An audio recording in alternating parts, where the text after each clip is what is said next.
Hello everyone, I am Sarita Rawat, Assistant Professor, School of Pharmacy, Suresh Gyan Vihar University, Jaipur, Rajasthan. Today is our next lecture of Pharmacology 3rd. Today's our topic is Drug for Constipation and Diarrhea. In today's lecture, the content includes definitions, cause of constipation and diarrhea, drugs used to cure constipation and diarrhea, and conclusion. Learning outcomes of today's lecture is you are able to know about the drugs that are used in constipation and diarrhea and their mechanism of action, side effects, their applications, their treatment. You are able to know about the treatment principle for constipation and diarrhea. So, first of all, we will start with the introduction, the definition part. What is constipation? So, basically, constipation is a common complaint in clinical practice. Definition of constipation include the following: infrequent bowel movement, typically 3 times or fewer per week, or difficulty during defecations, or the sensation of incomplete bowel evacuations. So these are the classification of constipation. Then Rome third criteria are widely used to diagnose chronic constipation. What are the diagnostic criteria of constipation? So these are some diagnostic criteria for constipation. So two or more of criteria listed is staining efforts in course of defections at least in 25 of defections. Then solid stool at least in 25% of defections. Then feeling of incomplete evacuation at least in 25% of defections. Feeling of anorectal obstruction at least in 25% of defections. Need in heart manipulations to facilitate the defections at least in 25% of defections, and less than 3 defections per week. So these are some diagnostic criteria to measure the constipation. Then we have a criteria fulfilled for the last 3 months with symptom onset. So if any person is like suffering from these kind of symptoms for past 3 months, so they can suffer from the problem of constipation. Then, what is the pathophysiology behind constipation? So, as we know, constipation is very common problem, and it can be related to the food problem. It can be related to the hygiene problem, the amount of diet you are taking, in which environment you are living. So, some pathophysiology behind constipation we will discuss. Cause of constipation can be divided into primary and secondary. Most common primary or functional constipation is not due to any underlying causes. So, what are the secondary causes? The primary causes is just opposite to them. They are not just correlated. So, the secondary causes are immobility, improper diet, endocrine and metabolic disorder, neurological disorder, psychological conditions, structural abnormalities, and medication. So these are the secondary causes for constipations. If any person is suffering from any kind of physical structural abnormalities, neurological disorders, or endocrine disorder, and if any person is not taking proper diet, so they can be suffer from the constipation. And some of the medication, if we take to cure some another disease, so their side effect can be constipation. Then medications that are associated with the constipation, those medication who can cause constipation in the patient, while they are taking these drugs for another treatment. So the drugs included aluminum and calcium containing antacid, anticholinergic agent, antidepressant, antipsychotics, irons, and opioids. So these medication can be cause constipation in any patient if they are taking these medication for any other disease. Then, what is the management of constipation? How can we treat constipation? So, we have two class to treat constipation.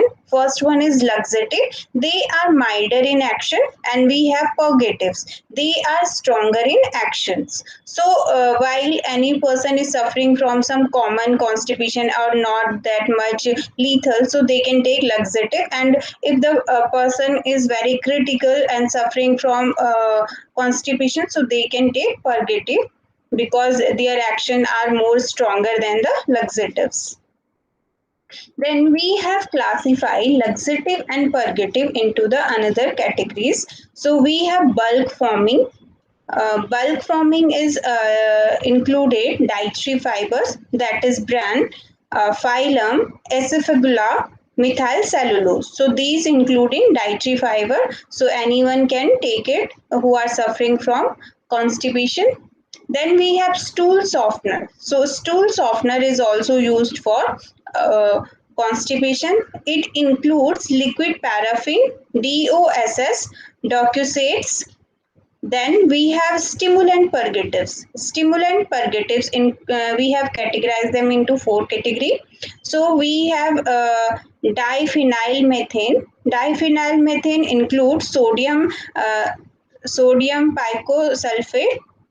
Then we have phenolphthalein, and then the another category is anthraquinolines. So anthraquinolines include Sina, and then we have a 5-HT4 antagonist. 5-HT4 antagonist example is Procolapride. Okay, so next we have castor oil. So these include in the stimulant purgative. So these are used to cure constipation. Then we have osmotic purgatives. Osmotic purgatives include magnesium salt. Magnesium salt, for example, we have sulfate, hydroxide. Then we have sodium salt. Sodium salt example included sulfate, phosphate. Then we have sodium potassium titrate. Then we have lactose. So these are the example of osmotic purgatives. Now we will discuss in detail about these medications. The first one is bulk forming laxatives. Bulk forming laxatives mainly include dietary fiber, bran.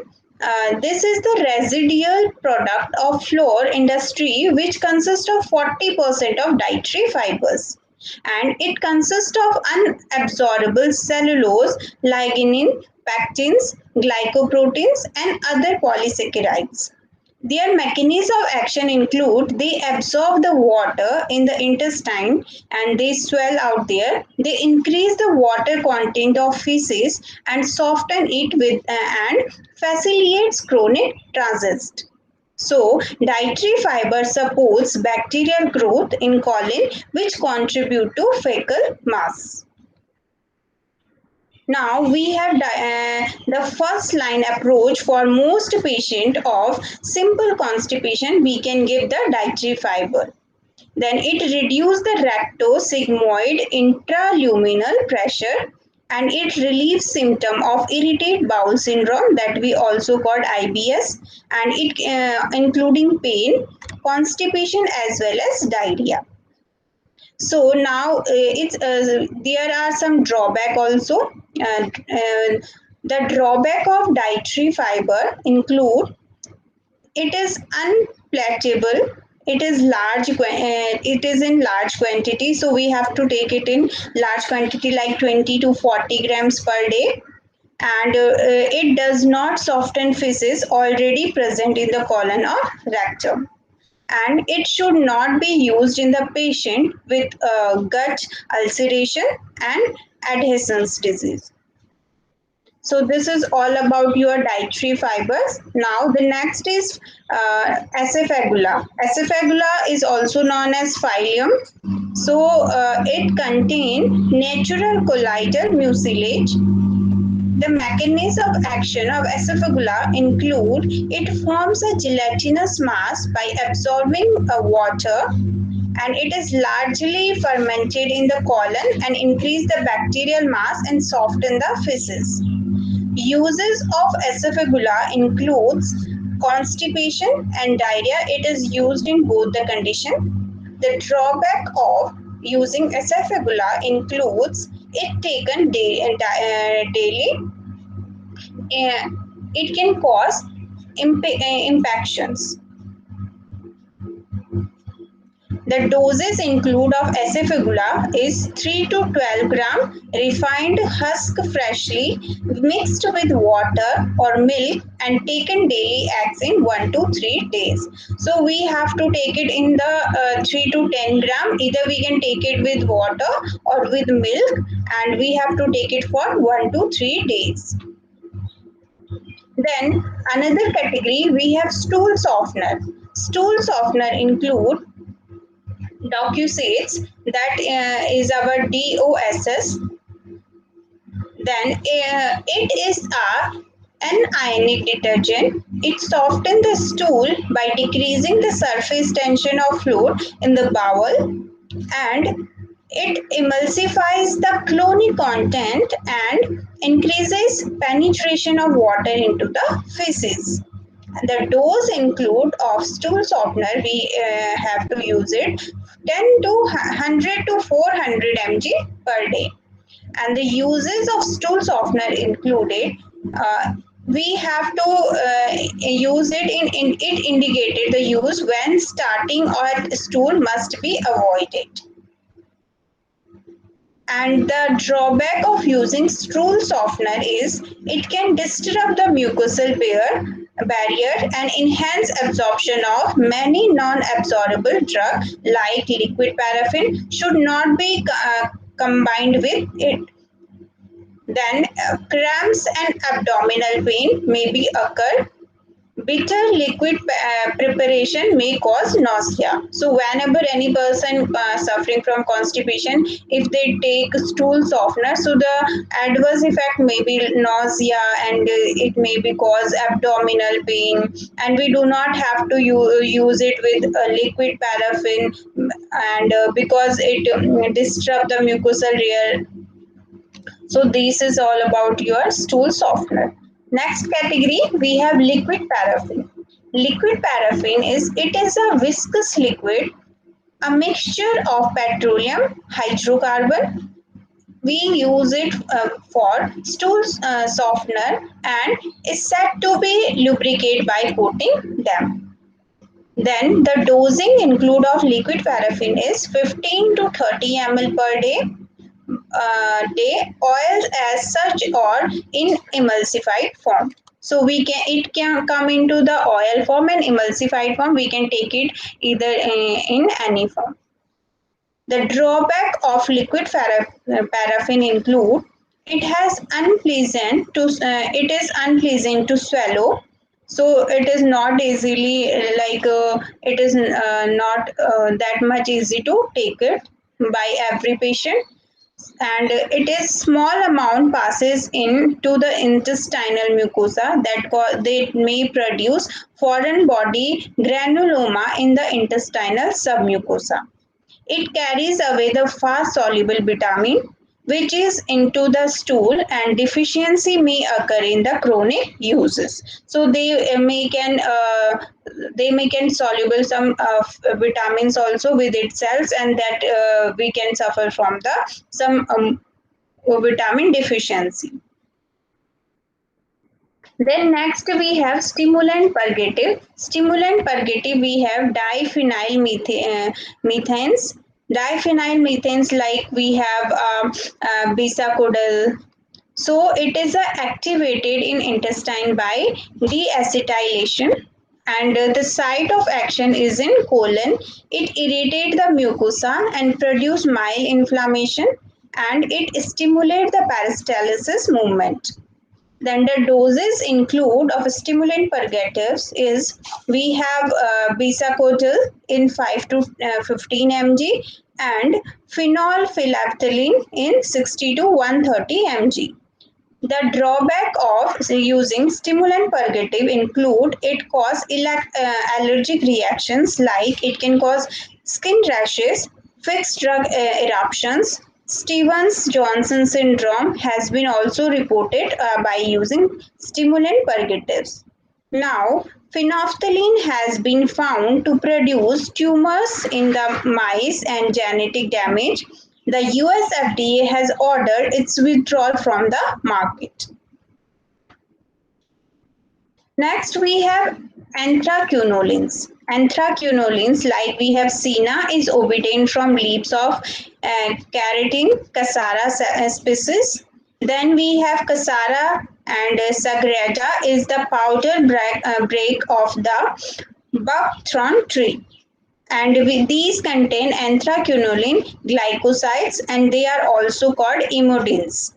Mechanisms of action include of anthraquinone is they in the colon bacteria liberate the active anthrol from and either act locally or is absorbed into the circulation and in the active principle act on the mannitary increase the peristalsis. Then the doses include 12 to 18 mg. The drawback include of anthraquinone is they can cause skin rashes and regular use of 4 to 12 months cause mucosal pigmentation that we called it melanosis. Then we have procaloprides. Procaloprides, it is a selective 5-HT4 receptor antagonist. They are marketed recently in UK, Europe and Canada for chronic constipation when other laxative fails. At activities 5-HT4 receptor on intrinsic entire neurons to promoting propulsive construction in the lumen and more promptly in the colon. It enhances and release of excitatory transmitter acetylcholine ACH and cholinergic transit and stool frequency is improved. Predominant irritable bowel syndrome. So the dosing include 2 mg/OD and the side effect of using 5-HT receptor antagonist procalopride is headache, dizziness, fatigue, abdominal pain and diarrhea. Now, cholesterol oil. Cholesterol oil include blend vegetable oil. It is a blend vegetable oil. The seed of Richnius communis. The mechanism of action include of castor oil is it mainly contain triglyceride of recanoic acid, which is a polar long chain fatty acid. Castor oil hydrolyzed in the ileum by lipase or ricinoleic acid which act primarily in the small intestine to stimulate secretion of fluid and electrolyte and speed intestinal transit. The dosing include 30 ml oil. The drawback of using castor oil is it is unpalatable and frequent cause cramping, possibly of dehydration and after constipation due to complete evacuation of colon.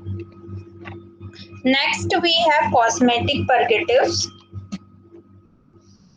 Osmotic purgatives include solutes that are not absorbed in the intestine, retain water osmoticity, and distend the bowel, increasing peristalsis indirectly. And magnesium salt also release clostridial electrocytin with the augmented motility and secretion. Doses include of osmotic purgative. We have magnesium hydrochloride that is 8% water per water suspension milk of magnesia 30 ml, magnesium sulfate 5 to 15 gram, sodium sulfate 10 to 15 gram, sodium phosphate 6 to 12 gram, Sodium potassium titrate 8 to 15 gram. SAR taken in above mentioned doses dissolve in 150 to 200 ml of water. So we have to take these purgatives and we have to dissolve it in water. The drawback of taking osmotic purgatives include it has unpleasant taste, it can cause vomiting, it can produce watery stool after constipation. Next, we have lactose. Lactose, it is a disaccharide of fructose and lactose, which is neither digested nor absorbed in the small intestine. It retains water. It increases fecal bulk by hydrophilic action and also due to the osmotic action. The doses include for lactose is 10 mg/d with plenty of water. The drawback include of lactose is flatulence and floats in common and cramps also occur. Nausea due to its peculiar sweet taste. Now we have anti-diarrheal agent. So we have already studied about constipation, anti-constipation agent. Now we will start with anti-diarrheal agent. Now what is diarrhea? Diarrhea, it is defined by WHO as 3 or more loose or watery stool in a 24-hour period. Diarrheal disease constitute a major cause of morbidity and mortality worldwide, especially in developing countries. Global burden of pediatric diarrhea is estimated to be 1 to 5 billion episodes with 1.5 to 2.5 million deaths under 5 years of age per year. In India, around 1,000 children die every day due to diarrhea. Main cause of death for acute diarrhea is dehydration. Other important cause of death are dysentery and undernutrition. So we can say diarrhea is of children's child disease and it can cause very lethal effects. Now, what are the types of diarrhea? How we can categorize diarrhea? So first we have acute diarrhea. Acute diarrhea is sudden onset and lasts less than 2 weeks. 90% are infectious in etiology. Then we have chronic diarrhea. Chronic diarrhea include diarrhea which lasts for more than 4 weeks. Most of the cause are non-infectious. Then we have persistent diarrhea. Persistent diarrhea include diarrhea lasting between 2 to 4 weeks. Now, pathophysiology. The osmotic load of luminal contents play an important role in determining final stool water volume. When non-absorbable solutes are present and in disaccharide deficiency, which occur during starvation, the stool water is increased. Inhibition of sodium potassium ATPase and structural damage to the mucosal cell by rotavirus cause diarrhea by reducing absorption. So, rotavirus may be the causative agent for diarrhea.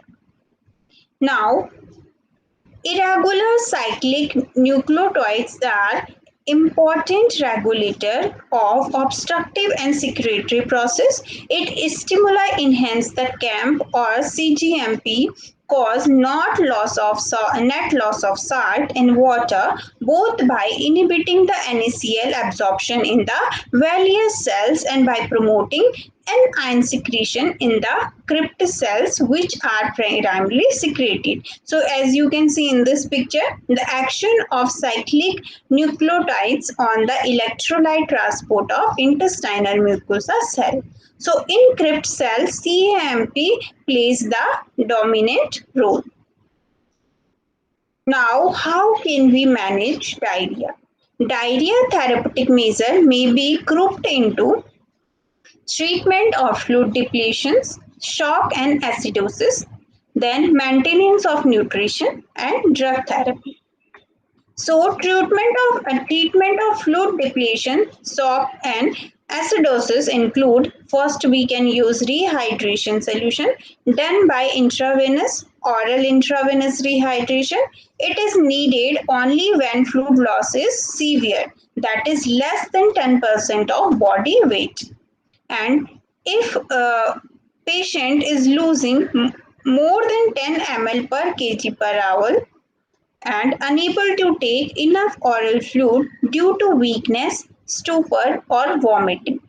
The recommended composition of IV fluid is NaCl 85 mm 5 gram, KCl 13 mm 1 gram, NaHCO3 48 mm 4 gram, and volume equivalent to the 10 gram body weight should be infused over 24 hours. The subsequent rate of infusion is matched with the rate of fluid loss. So we have already know about the rehydration solution. It is very important. It play very important role in diarrhea. So, what is the WHO ORS composition? So, we have WHO ORS composition here. Sodium chloride, we use normal ORS grams 3.5, low ORS grams 2.6. Then we take phosphidium chloride, potassium chloride 1.5 in normal and in low, both are same. And also the trisodium citrate is also same in normal and low. Then we have glucose. In normal we use it 20 grams, and in low we use it 13.5 grams, and water we use it 1 liter in both. Then we have a normal ORS solution mole per liter, also in mole per liter. So it can also varies. So this is the standard WHO ORS composition. As per WHO ORS composition, we can make the ORS solution.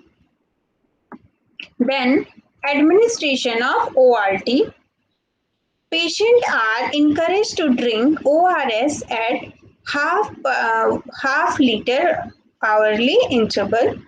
Initially 5 to 7.5% body weight volume equivalent is given in 24 hours and 5 ml per kg per hour in children. Subsequently, it may be left to demand but should at least cover the rate of loss in stool.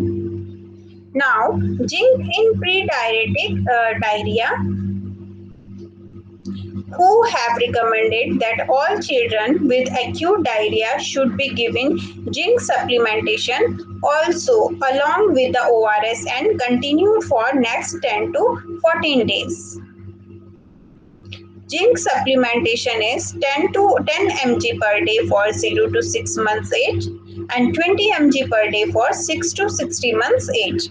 With ORS reduce the duration and severity of acute diarrhea. Severity of acute diarrhea. It reduces reoccurrence of diarrhea for next 2 to 3 months.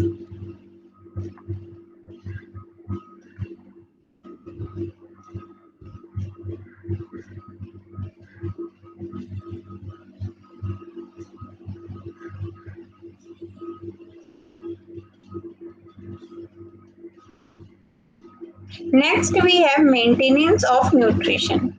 So, maintenance of nutrition include we can give breast milk of half strength buffalo milk, boiled potato, cooked rice, fruit juice, chicken soup, banana, sago. It should be given as soon as patient can eat. Then avoid fats, high fiber foods and alcohol generally improve patient comfort. Now, drug therapy or diarrhea. Drug used in diarrhea can be categorized into specific antimicrobial drug, probiotics, non-specific anti-diarrheal drug. Drug therapy include antimicrobial are of no value in diarrhea due to ineffective cause. Irritable bowel syndrome, colic disease, pancreatic enzyme deficiency, thyroxidosis, retrovirus. Then antimicrobial are useful only in the severe disease like traveler's diarrhea, most due to ETC, Campylobacter. We can use quatramaxole, norfloxacin. It reduces the duration. Then we have EPEC is less common but cause Cinderella-like inverse illness. Quatramaxole or norfloxacin may be used in acute case and in infants. Then we have Yersinia introcortica. It is a common in colder places, and quatramaxole is the most suitable drug in severe cases. Then we have Cinderella intrusus. It is only when associated with the blood and mucus in the stool may be treated with ciprofloxacin and norfloxacin. Then we have Salmonella typhimum entities is often in worse severe cases may be treated with the ciprofloxacin or quatramaxole. Now, probiotic in diarrhea. Probiotic, these are microbial cell preparation, either live culture or lyophilized powder, intended to be restore and maintain healthy gut flora. Diarrheal illness and antibiotic use are associated with the alteration in the population, composition, and balance of gut microflora. Then, recolonization of gut by non-pathogenic, mostly lactic acid forming bacteria and yeast is believed to help restoring this balance. Probiotic used organisms most commonly used are Lactobacillus sepsis, Bifidobacterium species, Streptococcus facialis, Enterococcus species, yeast Saccharomyces boulardii. Next, we have non-specific antidiarrheal agent. We have absorbent. Absorbent included asafoetida, phylum, methylcellulose. Then we have anti-secretory, non-specific antidiarrheal agent. It includes bismuth substitute, anticholinergic. Then we have anti-motility and non-specific antidiarrheal agent. It includes codeine, diphenhydrocolactase, lipoapridamide. Then we have absorbent. Absorbent include these are the colloidal bulk forming substance which absorb water and swell. They modify the consistency and frequency of stool but not reduce the water and electrolyte loss. Asafoetida and other bulk forming colloids are used in the form of constipation and diarrhea. So we have already studied these absorbents in the diarrhea, in the constipation. Then we have anti-secretory drug. Anti-secretory drug, we have Rackwell 100, that is a Racadol. So this is a prodrug is rapidly converted to the theophylline and equifrenase inhibitor. It prevents degradation of endogenous equiphenins. Mechanism of action include it decreases the intestinal hypersecretion without affecting motility. Doses include 100 mg in children. We can use it 1.5 mg per kg TDS for 7 days.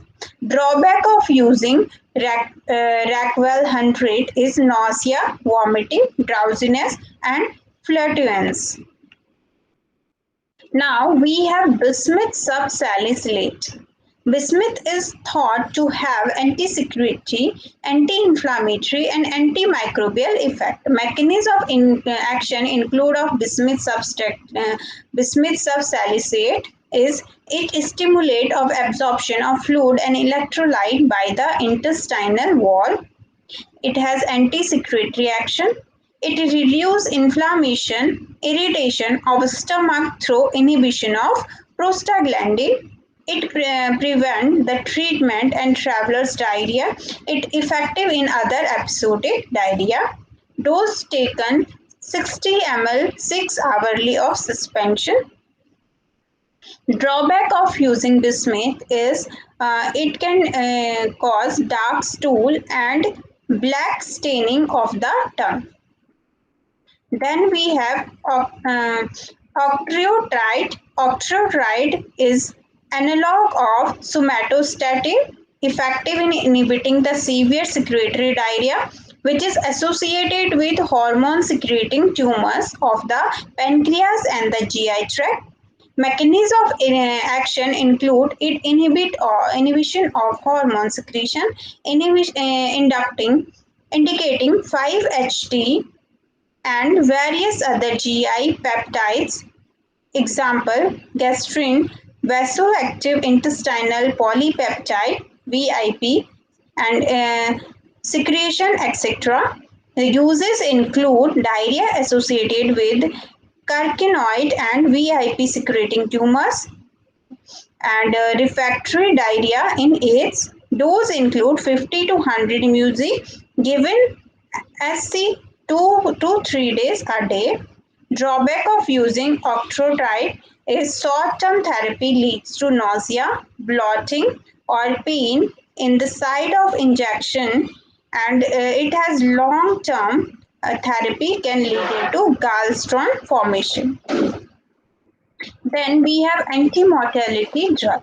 Anti-mortality drug include these are the opioids drug which increase small bowel tone and reduce propulsive movement and demands intestinal secretion while enhancing absorption. Major action is included mediated through the mu opioid receptor. It has direct action on intestinal smooth muscles and secretory absorptive epithelium and also observe. It has gamma receptor and promote absorption and inhibition secretion. Mu receptor enhance absorption and decrease propulsive movement. Now, next we have diphenoxylate that we call myelin also, the brand name. It has a synthetic opioid used exclusively as anti-diarrheal agent. It is available in small doses of atropine to discourage abuse.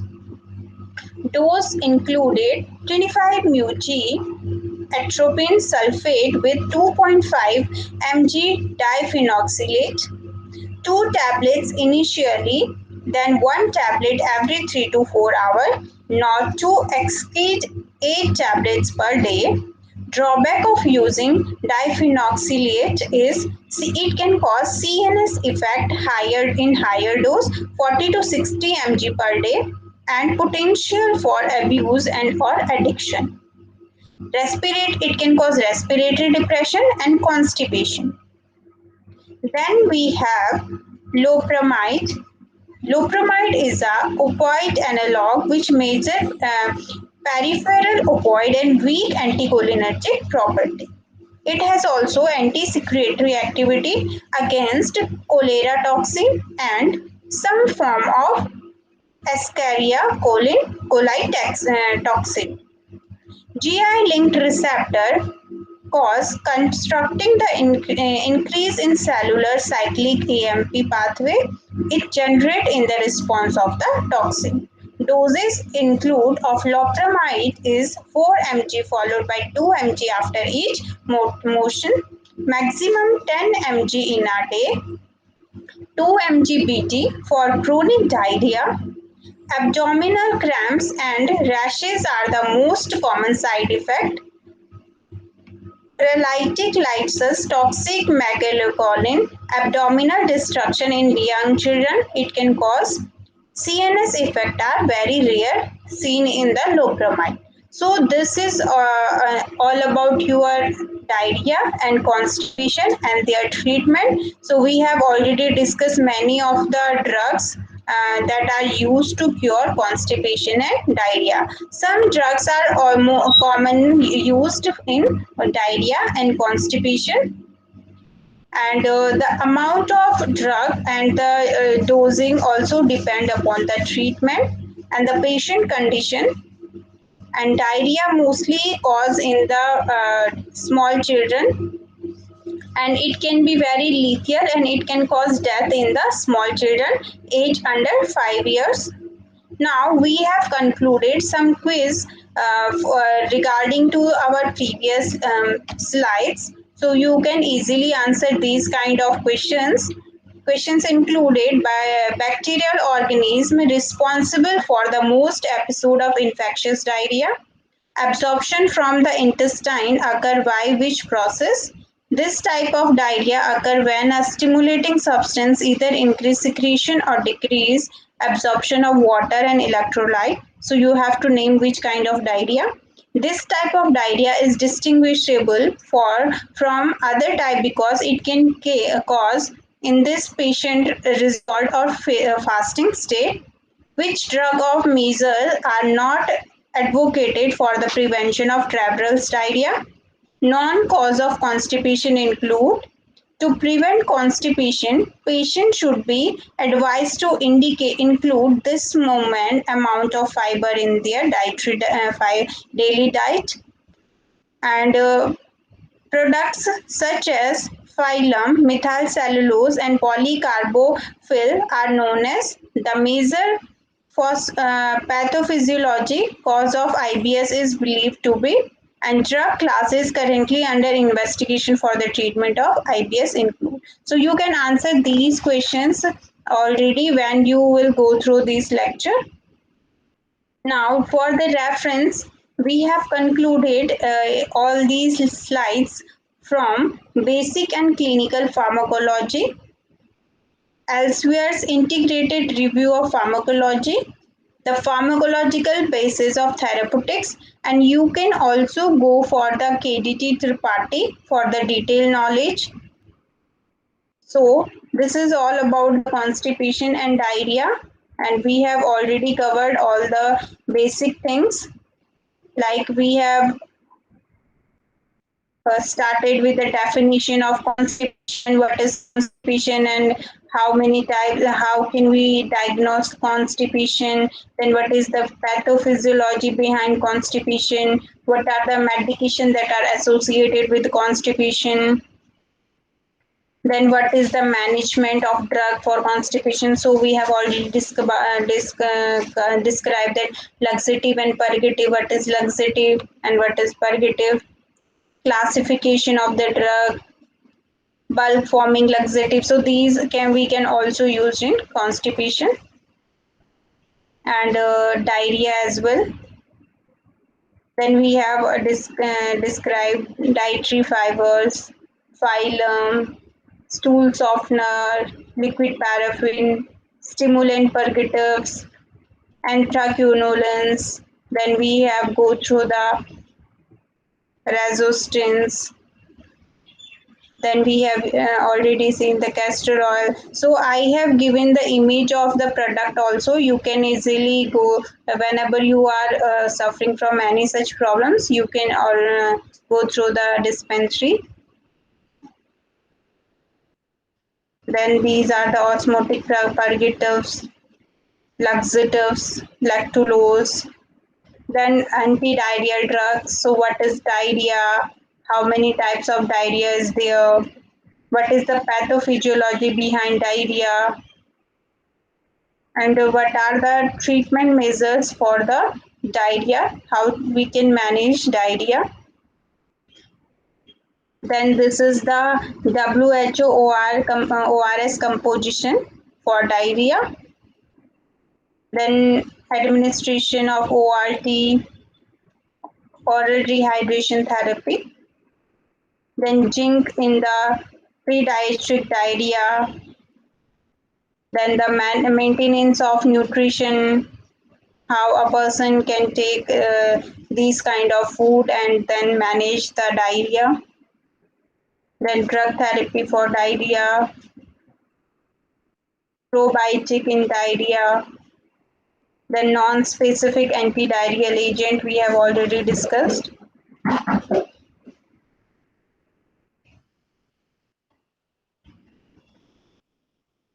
So these are all the drugs and treatment measures included. You can definitely check it, and you for the further knowledge, for the detailed knowledge, you can also go through these references. Thank you for today's lecture. This is all about idea and constipation.